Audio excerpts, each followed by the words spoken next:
All right, thank you everyone for joining our call with Danny O'Brien. As always, please raise your hand and I will unmute you. Start with Rich Carso. Thanks, Paul. Good morning, Danny. Thanks for doing this. Morning, Rich. How you doing, man? I'm doing well, thanks. Hey, can you just evaluate Ethan from these last two starts and the challenge of playing in those environments to begin his starting career? Yeah, I tell you what, obviously the results as a team are not what we've wanted. You want to go in and win every game, but I'll tell you what, for a redshirt freshman who's making his first two starts on the road against two of the better defenses in the country, there's a lot of really good things to build on.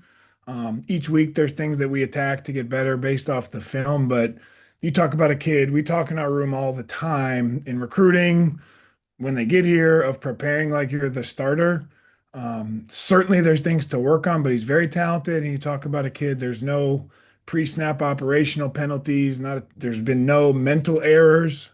You know what I mean? He's been super impressive and he's really embodied, staying ready so you don't have to get ready. He expects to play well. Certainly, like I said, things to improve on, but um, he's a talented kid with a bright future for sure. Bob Flounders. Danny, how you doing? Good. How you doing this morning? I'm good, Danny. Hey, I know back when you were ACC Rookie of the Year, I'm pretty sure your first three starts weren't against the Hawkeyes. Then you go to Columbus for the number one team, and then you get number two Indiana. Yeah. Just Danny, just from how do you evaluate a young quarterback in his first three starts in terms of knowing if he is making progress because he's facing, three of the most elite defenses in the country, and also how do you do positive reinforcement with him because if there's going to more often than not he's just going to experience some trouble. It must be very challenging not only to coach him but also for Ethan. It's a great question, and I'd answer it with this, and we talk about it in our room, is, as you know, playing quarterback, it's the most important position in football, and you're just 1/11th of an offensive play. Um, to answer that question directly, we focus on the things that we can control. So there are some elements of football at quarterback that you can't control, and there's some that you cannot. And then there's the gray of, hey, I'm off schedule, protection broke down, or no one's open, and I scramble. And then it's about taking care of the ball. So really, we focus on, after each of these first two starts, all the things that were in our control that we did a good job of, all the things that were in our control that we can improve on, and then those gray off schedule plays and doing the right thing with the football. And I do think that the guys kind of see, like, hey, and it's my job to remind them, like, hey, the result as a team wasn't what we want. Here are the things that we can clean up to put ourselves in a better position. However, we did a really good job at our eyes being in the right spot against Ohio State. Did we miss a couple throws? Sure. Let's go work on that this week. Hey, but your eyes were in the right spot every time in the drop back game. That's growth, and it's easier said than done. Hey, we had no pre-snap penalties at Iowa and at Ohio State, and where most teams, that's not the case. You know what I mean? Hostile environments, really good players. Hey, we navigated the pocket really well on these five or six clips. I think when you kind of zoom in like that and compartmentalize it for them, these kids just want to get better. So it kind of helps paint a roadmap for this week of prep against Indiana. Here's what we're focusing on. Here's what we want to build on. And that keeps it way less ones and zeros, like we won the game or we lost the game, so all is lost or all is well. Because even if you win one of those games, it's still the same process at the end of the day going into the next week. Tyler Donahue. Thanks, Paul. Good morning, Danny. How you doing today? Morning, Tyler. Good. How about you, man? Doing well, thanks. I think the cat's out of the bag with Liam Clifford in terms of him getting some work at quarterback. He was standing a few yards behind Ethan at practice last night. We talked to Khalil Dinkins about him getting work at quarterback. Saw it pregame at Ohio State. So I'm curious, how much time is he spending in your position room at this point? And among all the players who could have potentially filled this role, why is Liam the guy who makes sense right now? Yeah, for sure. One, he's a super high IQ kid. He's spending a good bit of time with us. He can do a lot. You saw him take snaps in Columbus and line up and play receiver, had a big third down conversion for us. Very fortunate to have him on our team, given the injuries we've had in the room being a little bit short. Just a guy who's able to do a lot mentally.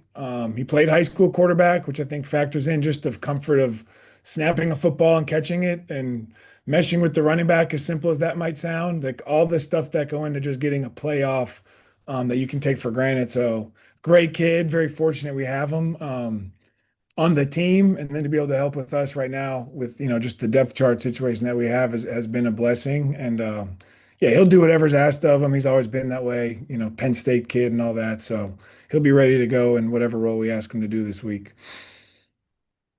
Daniel Gallen. Hey Danny, how are you this morning? I'm good. How you doing, Daniel? I'm doing well. Um, what's it been like having Drew around the team these past couple of weeks? What is his role been like? And then, looking towards the future with him, what's the pitch to NFL teams, at this stage as, he turns that page forward? Yeah, I think it's been a win-win having Drew back, after the surgery in our room. Him and Grunk are going to go watch a game here in an hour together just to have you know, a veteran role as a player to help guide Grunk through his, first month of being the guy. That's invaluable. And I think for Drew, just being back around the guys coming off injuries, the first chunk of any major injury, the biggest battle is mental. So just to be around the guys and to be involved, to add value has just been good for his spirits. That's been really good for him. And in terms of the NFL, I'm probably the most biased guy in the country with it, but if I take those glasses off best I can, I mean, you talk about a kid who's been through a ton, highly talented. He's 21 years old. His best football is very certainly ahead of him. And you guys know him as well as I do, just from covering him for his career. He's all ball. He can handle, the spotlight and the pressure, the ups and the downs that come with it. I think when you're the quarterback, you guys have heard this a million times, and it's true. You get too much fame when things are good and too much blame when it's bad. And now that he's lived through that, I think that's going to help carry him, throughout the rest of his career when there are ups and downs, which inevitably there will be both. So you talk about a 21-year-old kid who's highly talented and highly motivated. The best is certainly to come for him. Greg Pickle. Coach, thanks for your time this morning. I appreciate it, Greg. Coach Smith has talked about Beckham Kritza being back around now. Obviously, he traveled to Ohio State after the injury he dealt with earlier this year. So where do you feel like he is from a game ready standpoint? And what are some of the things you could lean on if and when you had to use him in a game? Yeah, obviously life came at Beckham pretty quickly with our, injury situation. Being a true freshman, he has been attacking it. It's a never-ending quest to get these young kids ready. Obviously, like I said, that's sped up very quickly, particularly coming off of the injury that he did have, being out for a while. But he's been attacking it. He's earlier in his development stage, so it's our job to find out, if and when there was a situation where he was in there, what gives us the best chance to move the ball forward. And that goes into what can he handle physically and mentally. And the goal for him, as I tell him every day, is for that to grow daily. He is where he is. You're going to fail, put stuff on tape. No different than like I talked about with Grunk when we watch game film. With him, it's practice film, starting from the ground up. So he's improving daily, and it's our job to find out if he's in the game.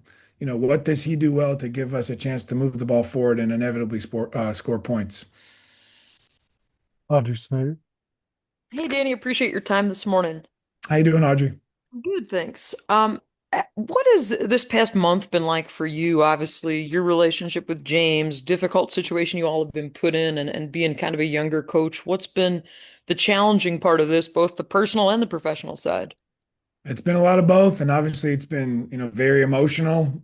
I lived it a long time ago at Maryland with Friedgen and Franklin after the 2010 season. So I've kind of taken this as an opportunity. It's been hard on all of us, but as an opportunity to help guide these kids who have not been through something like this, some of them in their entire career, most of them, in fact, just guiding them through it. And it's, how to focus on being present and focused on the mission at hand, which is a really good Indiana team coming into our house Saturday, and tune out the stuff. We talk a lot about, there's the things you can control and there's the things that matter, that Venn diagram overlap. The things that are both are what we're going to focus on. It's easier said than done, but it's the things that matter and the things that we can control that we need to focus on. And I look at it as a coach as my job, not only to get them ready to play the game, but to help them navigate, the emotions that certainly everyone in this building is going through right now. Time for three more. John Petitioner. Hey, Danny, along those lines, Saturday will be a lot has happened since the last home game. So and this might fall under the category of things you can't control. What type of a reaction are you expecting from the crowd on Saturday? And how much can it be a boost to Ethan, a young quarterback, to have the positive encouragement and support from the home crowd on Saturday? Yeah, to your point, we can't control it, but certainly you'd hope. Look, we've all been through a lot. We all get it. It's the nature of the beast. But you talk about a young quarterback making his first start at home. That stuff does matter in terms of the atmosphere and the vibe of the stadium. At the end of the day, put the ball down and we're going to play and stay on schedule and score points. But, you'd love to have this Penn State family rally around, a team that's in turmoil and trying to dig their way out of it. And these kids have done nothing but put their best foot forward every day. I'm super proud of, given all the circumstances, these group of 18 to 22-year-olds, just how mature they've been about it. It's an honor to coach them. And it would be great to have, the Penn State family rally around them, trying to get a win against a really good team at home. Donahue.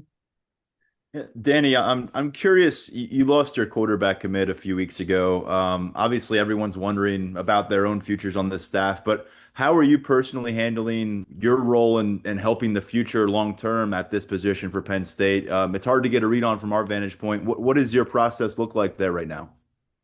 Well, I think just in general, commits, recruits in general, you keep the relationships going, and it's easy to let your mind wander on what could happen. It's just a crazy year in college football in general.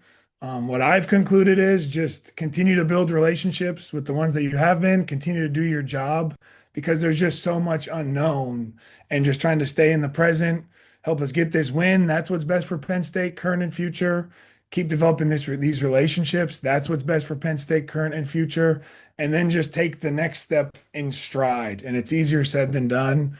But that's what I've tried to do every day I walk into the building, is continue to do my job the best that I can, continue to get better at it, because that's what's best for everybody involved. I know it's a vague answer, but it is true. Daniel Gallen. Danny, appreciate the time this morning again. When you talk about that uncertainty that is in the future for everyone, how have you seen the coaching staff handle it, and how have you seen this roster, navigate this when you can get pulled in a lot of different directions and there can be, legitimate uncertainty? Yeah, like I said about the guys, I've been pleasantly surprised just at the approach they've taken every day to practice. The competitive level's very high. They all are playing their ass off with, all the big goals we had going into the year are gone, obviously. And it's been really cool to see them be unfazed by that and band together tighter.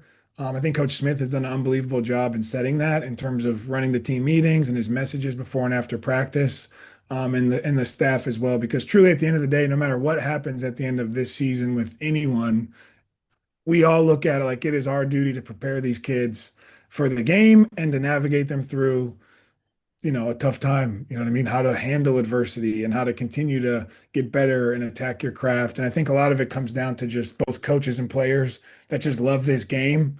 And that sometimes is the best distraction, is to go out there and put the ball down and go play the game that we love.